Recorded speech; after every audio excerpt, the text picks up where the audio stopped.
जय हिंद दोस्तों, मैं सत्यम तिवारी।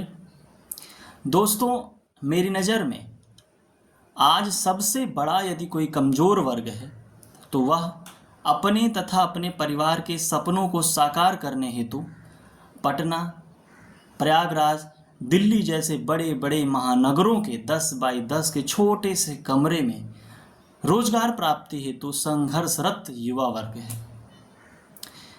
एक पिछड़े से गांव का सीमित संसाधन वाला युवा जब इन बड़े बड़े महानगरों में अपने सपनों को 2-4 साल में पूर्ण कर लेने का भाव लेकर आता है तो वह कब 5 साल इस महानगर में बिता लेता है उसे एहसास तक नहीं होता। धीरे धीरे उसके इस संघर्ष में, इस लड़ाई में उसके रिश्तेदार, उसके परिवार के कई सदस्य उसका साथ छोड़ते चले जाते हैं।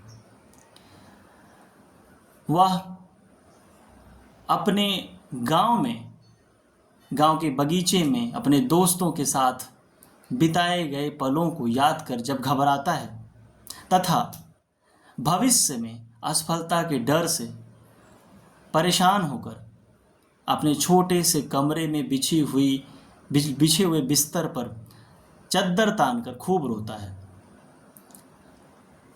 धीरे धीरे उसके भीतर की सारी मानवीय संवेदनाएं समाप्त हो जाती हैं और वह मात्र एक मानव मशीन बन जाता है और वह इस अनजान शहर में एकाकीपन, अजनबीपन और अधूरेपन का शिकार हो जाता है।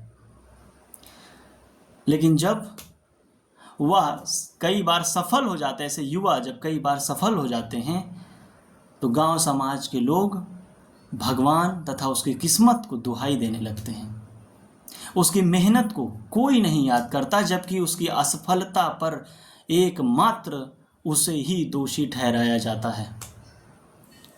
दोस्तों, कई बार ऐसे बच्चे इतनी कुंठा और हीनता का शिकार होते हैं कि दिल्ली में, कोटा में, अपने कमरों में आत्महत्याएं तक कर लेते हैं।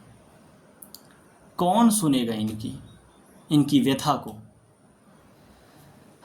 और जब ऐसा व्यक्ति सफल होता है तो आज का समाज, उसके रिश्तेदार, उसके परिवार यह कहते हैं कि यह भी तो आज के बच्चों के समान हो गया, उन्हीं के तरीके से हो गया कि यह अपने रिश्तेदारों को, अपने परिवार के सदस्यों को याद तक नहीं करता, भूल गया। तो आपने ही कहाँ तक उसे मानव मशीन बनने से रोका? आप भी तो उसी समाज की अंधी दौड़ में उसे दौड़ा दिया। उसके भीतर मानवीय संवेदनाओं को समाप्त करा दिया। उसे भी आपने मानव मशीन बनाया, बेहतर इंसान नहीं। हम ऐसे अभिभावकों से आग्रह करते हैं कि आप अपने बच्चों से बात करते रहें, उनका साथ कभी ना छोड़ें, पूरी तैयारी में, उनके हारने के दौरान भी उनका साथ दें। अन्यथा आप सफल होने के उपरांत भी मात्र एक मानव मशीन से बात करेंगे, एक इंसान से नहीं। जय हिंद।